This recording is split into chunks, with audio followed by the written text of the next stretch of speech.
भाई देख, channel subscribe मत करियो, लेकिन वीडियो पूरा देख के जाइयो, मजा आ जाएगा। कि ये भाई देख, ये गलत है और मैं सही हूँ। This is the right man, I am the only guy, Kashish Gupta is the legend. कशिश गुप्ता एक पढ़ा लिखा बंदा है, बहुत ही अच्छी और डीप नॉलेज देता है, साइंटिफिक वे में बताता है एक्सरसाइज कैसे परफॉर्म की जाती है। कशिश गुप्ता जी ने अपना जैसे ही कोर्स कंप्लीट करा ये पढ़ाई लिखाई वाला, तो उनको कमाना था पैसा, और पैसा कमाने के लिए कोई उनसे ट्रेनिंग ले नहीं रहा था, क्योंकि उनकी भी तो बॉडी होनी चाहिए जिससे ट्रेनिंग ली जाए। क्योंकि फिटनेस में क्या होता है कि जो दिखता है वो ही बिकता है। कशिश गुप्ता की तो बॉडी ऐसी है नहीं जिसको देख के लोग बोलेंगे कि भाई हमारी बॉडी शायद ऐसी बन जाए। तो कशिश गुप्ता जी ने अपना चैनल स्टार्ट करा कशिश गुप्ता नाम से, और जल्दी फेम पाने के चक्कर में ज्ञान पेलते पेलते उन्होंने इंडिया के टॉप फिटनेस इन्फ्लुएंसर को उठा के टैग करना चालू कर दिया और उनकी गलती निकालनी चालू कर दी। इस मशीन को स्क्वाट के लिए यूज करना फुद्दू काम है। नवजोत जी के हिसाब से स्मिथ मशीन एक अननेचुरल मूवमेंट है। इस हिसाब से तो लेग प्रेस, लेग एक्सटेंशन और सारी मशीन की एक्सरसाइजेस सब अननेचुरल है, तो सब करना छोड़ दो। और जिसको नवजोत जी गलत बता रहे हैं वो तो इस मशीन की खासियत है, क्योंकि इसमें आप अपने पैर को आगे या पीछे लेके जा सकते हो, जो आप नॉर्मल स्क्वाट में नहीं कर सकते। कि ये भाई देख, ये गलत है और मैं सही हूँ। This is the right man, I am the only guy, Kashish Gupta is the legend. Salman भाई यहाँ पे स्ट्रेचिंग करें, पर आपको वर्कआउट के बाद स्ट्रेचिंग नहीं करनी चाहिए। कि ये भाई देख, ये गलत है और मैं सही हूँ। This is the right man, I am the only guy, Kashish Gupta is the legend. अगर आप वर्कआउट से पहले या वर्कआउट के बाद फोम रोलिंग करते हो, इसका कोई भी फायदा नहीं है। कि ये भाई देख, ये गलत है और मैं सही हूँ। This is the right man, I am the only guy, Kashish Gupta is the legend. और लेग एक्सटेंशन देखो, मैं तो इसको बल्किंग फेज में कोई एक्सरसाइज मानता नहीं, ये कोई बहुत प्रोडक्टिव एक्सरसाइज नहीं साइज गेन के लिए। चाहे आप बल्किंग कर रहे हो चाहे आप कटिंग कर रहे हो, लेग एक्सटेंशन तो आपके प्रोग्राम में होनी ही चाहिए।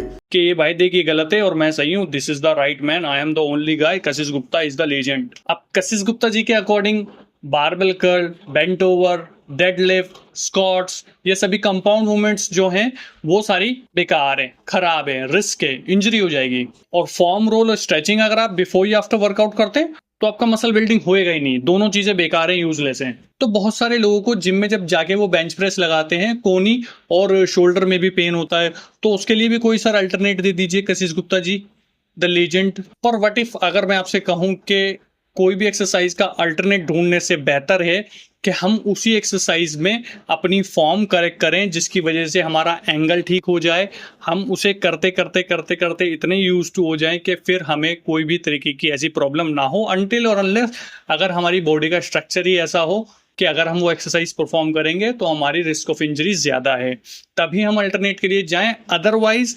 Squats, bent over, barbell curl, deadlift, bench press, ये सभी compound movements, shoulder press, even neck, behind the neck वाली भी, तो ये सभी कंडीशंस में अगर आपकी बॉडी के अनुसार, इंडिविजुअल टू इंडिविजुअल डिपेंड करता है, अगर आपकी बॉडी के अनुसार आप उसे कंफर्टेबली लगा रहे हैं तो कोई दिक्कत नहीं है। और अगर आप एज ए बिगिनर उसे जाके लगाओगे तो डेफिनेटली चैलेंज आएगा, चाहे आप लगा सकते हो चाहे आप नहीं लगा सकते हो।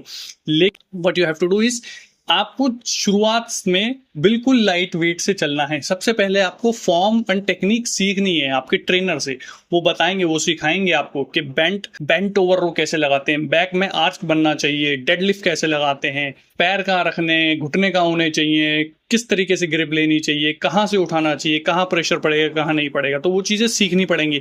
अगर तुम बोलोगे कि डेडलिफ्ट की जगह मैं दूसरी कोई एक्सरसाइज अल्टरनेट कर लूँगा या स्क्वाट्स की जगह मैं स्मिथ मशीन करने लग जाऊँगा, तो ये तो गलत ही चीज़ हो गई। क्या पता आप स्क्वाट्स कर सकते थे, आपने ट्राई ही नहीं करा।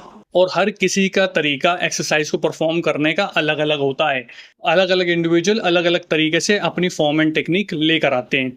अब कोई बिगिनर है जो झटके से एक्सरसाइज कर रहा है तो वहाँ वो गलत है, लेकिन कोई अगर एडवांस है वो झटके से एक्सरसाइज कर रहा है तो वो सही है, क्योंकि इतने लंबे टाइम से वर्कआउट करते हुए उसका माइंड मसल कनेक्शन इतना अच्छा बन चुका है कि वो अगर झटके से भी वर्कआउट कर रहा है, लेट पुल डाउन पे ज्यादा वेट लगा रहा है, तो वो झटके से भी मसल पे कॉन्ट्रैक्शन फील कर लेगा और वो अपनी मसल को फेलियर तक अचीव कर लेगा। लेकिन अगर आपने ऐसे बंदे की वीडियो देख ली तो आप तो स्केलेटन लेकर आ जाओगे कि झटके से एक्सरसाइज कर रहा है, ये है वो है, दुनिया भर की बात है, साइंटिफिक घुसेड़ दोगे उसमें बीच में और किताबें और रिसर्च से दिखा दोगे कि ये भाई देखिए गलत है और मैं सही हूँ। This is the right man, I am the only guy, Kashish Gupta is the legend. किसी भी कंपाउंड मूवमेंट को अगर आपको रिप्लेस करना है, अल्टरनेट करना है, तो तभी आप करो जब आप उसकी टेक्निक लगाने के लिए प्रॉपर आपकी बॉडी स्ट्रक्चर नहीं है, आपकी बॉडी अलाउ ही नहीं कर रही वो एक्सरसाइज परफॉर्म करने के लिए।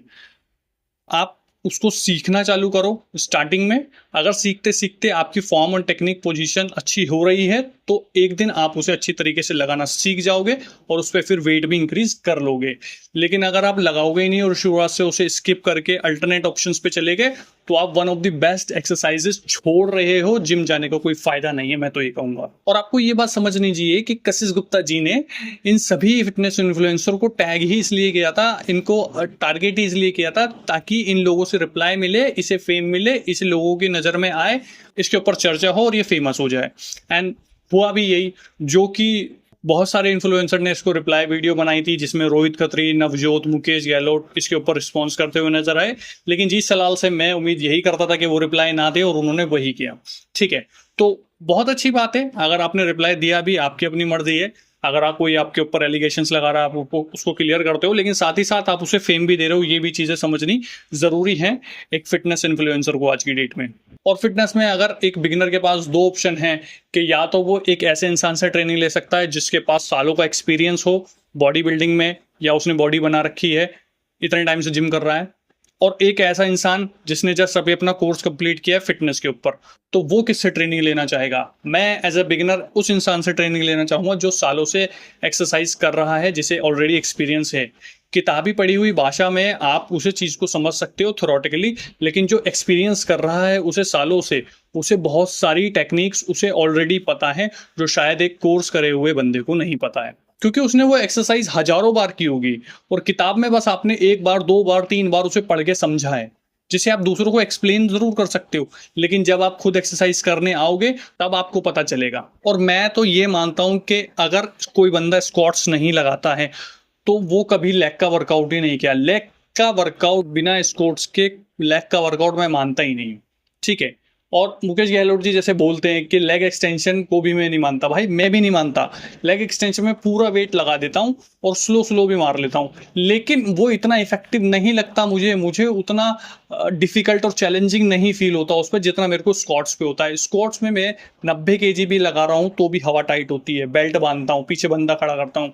लेकिन लेग एक्सटेंशंस में या किसी भी तरीके की और एक्सरसाइज जो आइसोलेट मूवमेंट होती है, वहां पर इतना अच्छा चैलेंज मुझे नहीं मिल पाता। इसी वजह से शायद मुकेश गहलोत जी ने वो वाली बात बोली। और मैं भी ये बोलता हूं कि जो बंदा स्क्वाट्स नहीं लगाता वो बंदा कभी लेग्स ट्रेन करता ही नहीं है। और अगर ऐसी बात है तो मैं रिक्वेस्ट करूंगा कशिश गुप्ता से कि वो किसी वीडियो में अपने लेग्स शो करे कि बिना स्क्वाट्स लगाए वो कैसे लेग्स रखता है, मेंटेन करता है, अगर वो स्क्वाट्स नहीं लगाता तो। बाकी that's it for today guys, मैं मिलता हूं आपसे कल की वीडियो में, तब तक के लिए गुड बाय।